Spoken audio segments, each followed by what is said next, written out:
kasing-kasing, dili ma-identify sa yawa. Dili ta maklaro sa yawa, mga kaigsuunan.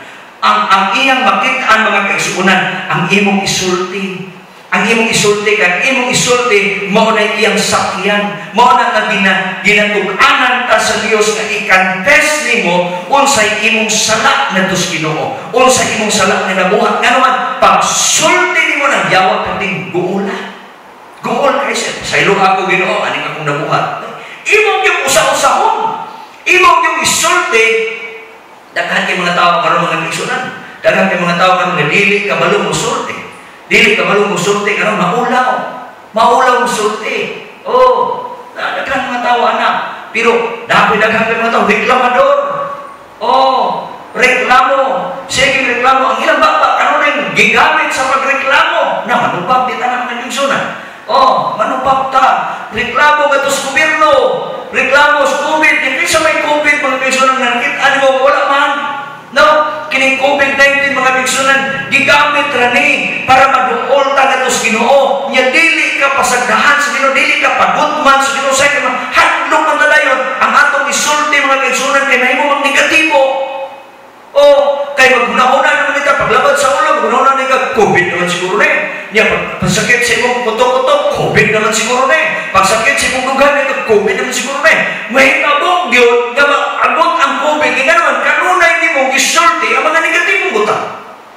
Pero yung ay, protektaran mo sa Ginoo, tanawa ang pulong sa Diyos. Nga naman, makagarantihan ka ang pulong sa Ginoo. Salmo 40.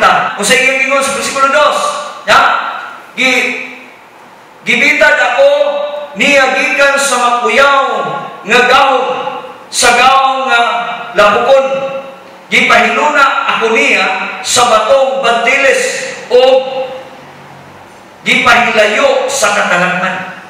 Moni ang saad, mga kaigsuunan sa Dios. Saad sa Dios sa atong kinabuhi nga dili ka magsultig mga negatibong butang. Kay ano man, ayaw magsultig na COVID din, COVID dito, matakdan man siguro ko hakit naman siguro ko matakdan na ni. Ayaw magsulti kay ang yawa maunay nagdala sa COVID.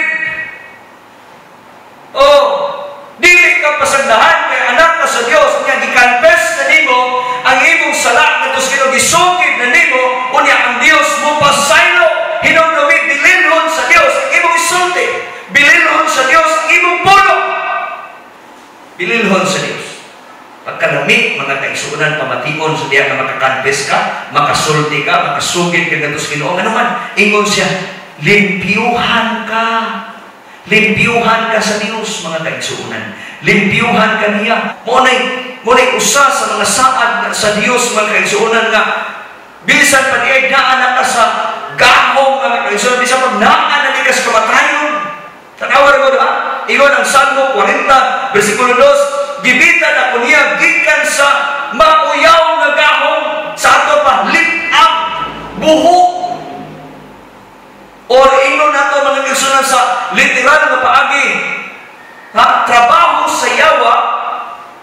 Ingon nato mga kaigsuunan, COVID-19 ning abot na gyud sa Pilipinas, ning abot na gyud sa inyong dapit, ning abot na gyud sa inyong nasod. Pero silent mo ikaw, mga kaigsuunan, nagpasalig ang Diyos, nga iyan kang birahon. Pinagi sa pulong sa Diyos, mga kaigsuunan. Na pulong sa Diyos, ito siya, gibitad ako niya gikan sa makuyaw nga gahom. Gipahiluna ako niya sa batong bantiles. Asa kay pahimutan sa Diyos, mga kaigsuunan. Ipahimutan ka kakining batong bantiles, mauni ang atong Diyos nga gamhanan. Mauni atong Diyos nga gamhanan. Mauna nga, likay lamang ang pagsulti mga negatibo. Likay ang pagsulti dautan. Likay ang pagsulti makapadaot sa imong kaugalingon. Makapadaot sa imong pamilya. Makapadaot sa imong silingan. Likayin. Kaya daghan pong mga tao magmugna mag-isulti, pinagis pulong nimo, ang imong pulong, maubitaw na mga kaigsuunan, nga kanang atong mga post usahay, nabitaw tayo mga post usahay din sa Facebook, atong ayuhon. No? I-post lang ng mga pulong sa Ginoo. i-share ng mga pulong sa Ginoo. Ayaw ng mga na kay kasukan imong i-post Facebook. Na kay away imong i-post Facebook. Na may balaod na pwede magpunta kasuhan. Na nabantayanan na to. Usahay ning atong mga chat. Kay dili nimo na i-post, dili nimo na siya i-post kung wala na gikan sa imuhang pagbati. Mura na gihapon o pulong. Kanang atong chat, bisan ga chat na kanin, ay chat raman to. Gikan gihapon na sa wording nga pulong. Mura na gihapon na ang imong gisulti mga kaigsuonan. Naay mga text. Naay mga text, usahay mga dili maayo nga mga text. Usahay gamiton pod sa yawa kining mga butanga. Gamiton sa yawa kining chat, gamiton sa yawa kining text. Nga naman kay dinhi siya mangitag paagi. Ang yawa mubutang dinhi o mubutang dinig sikreto aron ka mahimo. Usahay gamiton na sa yawa.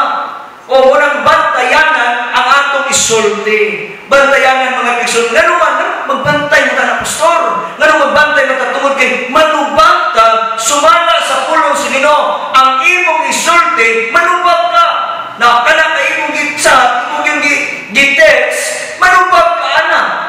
Manubag ta mga kaisunan. Kung sigingon diha sa pulong sa Ginoo, Mateo kapitulo 12 versikulo 36, ito basahon. Pulong sa Ginoo nagingon. Sultihan ko kamo nga sa adlaw sa paghukom ang matag usa ka tawo muhatag unya og husay sa matag walay pulos nga mga pulong nga iyang isulti. Awa ha? Wala kuno'y pulos nga mga pulong nga iyang isulti, muhatag ning husay, muhatag ng husay dito. Atubang ka dito. Atubang ka. Linya ka dito sa panahon mo niya sa ato na unyang pagpuyo dito sa langit niya mamatay ang tao, husay man, ngayon, mga hatag na taghusay sa matagpulo nga atong isulti. Muna nga, dili yun ta magpataka o istorya.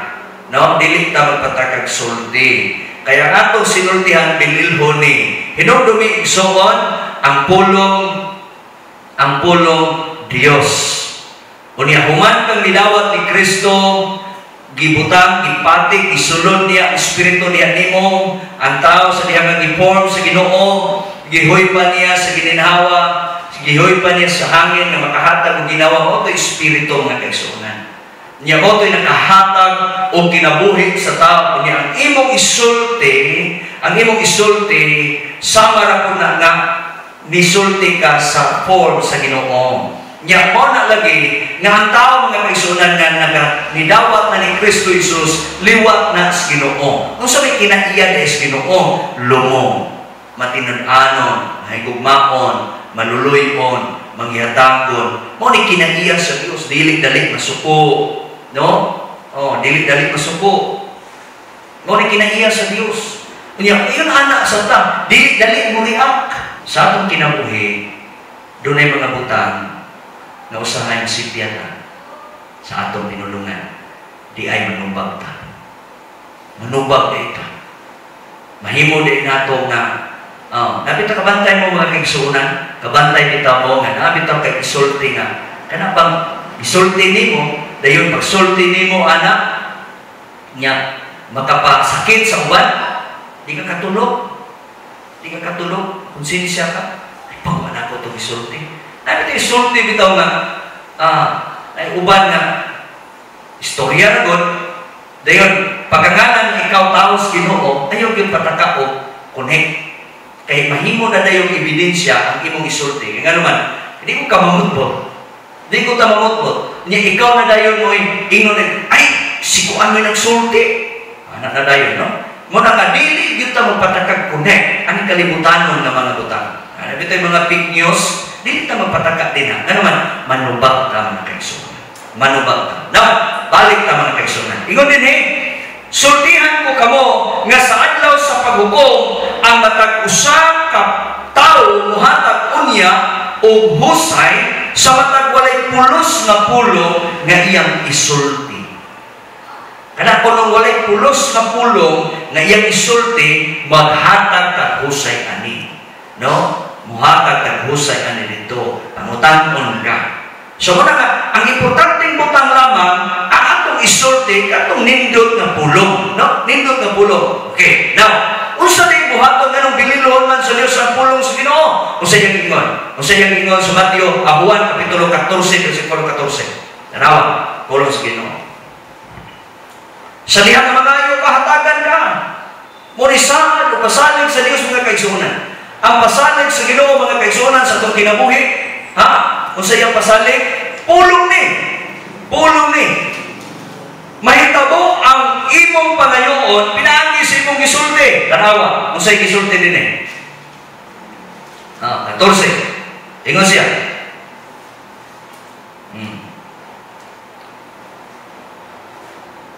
Kung mangayo kamo bisan unsa sa akong ngalan, buhaton ko kini. Mao ni pasalig sa Dios, ikatulong, ikaupat na ni nga pasalig sa Ginoo, aning atong gisulti karon, ining atong wali karon mga kaigsuonan. Ang pasalig sa Dios nga kung mangayo ka, ha? Kung mangayo ka, unsa man na mga kaigsuonan? Pulong. Di ba? Pulong. Kung mangayo ka, buhaton niya, no siya. Kung mangayo ka mo bisan unsa sa akong ngalan, buhaton ko kini. Wala niya gisulti unsa butanga, unsa imong gikinahanglan, unsa ngalan, ingon sa bisan unsa. Sa ato pa, dili nato limitahan ang atong isulti nga maayo. Dili nato limitahan ang atong baba paglito kay nganuman ang tanan mangayo hatagan ang mangayo ra. Nausahay kay ang atong isulti kay biyata bagong pagkanis Ginoo. Hinumdumi ang atong Dios, ang iyang lantawon, ang imong isulti. Kay unsa kaning imong isulti, maunay nakit-an sa Dios diha sulod sa atong kasing-kasing. Yawa posisyon man ni Juan kapitulo 10 bersikulo 10. Ang yawa mi ani aron naman pagpangawat, pagpatay, paglaglag. Apan ingon si Ginoo, mi anhi ko aron makabaton kamo kinabuhi madagayamon. Sa ato pa, unsay imong pangayoon, ihatag na sa Ginoo para mahimo kang madagayamon. Ha? Ayaw yung paghuna-huna. Sabi mga tao nga, ayaw lang pangayo aeroplano wala kay airport. Ayaw pangayo barko kay wala kay pantalan. Usahay mga kaigsuonan, literal na nung kaayo. Literal na kaayo ng tao ng anak. Yan naman, ibaloy nga kanang barko, aeroplano, dagko kay ng butangan. Ug ato po nang ibaylo sa itong kinabuhi, ato po nang ipaabot, ipahaom sa itong kinabuhi mga kaigsuonan. Kanang dagkong butang, kahibulungang butang, lisod ka mga butang, pwede nang buhaton sa Ginoo para nimo. Ayaw yung limit. Pero ayaw pangayua nga kanang di po ka kabalo. Ayaw po pangayo, di po ka piloto, di po ka timonel, di po ka kapitan. Di po makabalo mo drive mo barko. Ako, di ko kabalo mo lang mo eh. Saan pag-drive na, no? Huwag ko kabalo ka na. Muna nga, kini lang pulos Ginoo mga kaigsuonan. Mo drive na to. Ang sultis Ginoo, pangayo, bisan unsa. Sa ito pa, wag na limit. Sipyat po ng uban, na mingon po ng uban, rabutan ng demands Ginoo. Di po may suko. Pulong sa Dios. Gisulti niya nga, ang pulong lamang sa Dios, Dios. Ang tao na nagadawat ni Kristo, sama na siya nga anak sa Dios. Liwat siya sa Dios. Ang iyang kinabuhi, susama na sa Dios. Lungo, manggihatagon, maluluyon, mahigugmaon, manggihatagon, dili-dali masuko. Dili po mamakak, dili makakon. Morning kinaiyak sa Dios nga itong galagaran.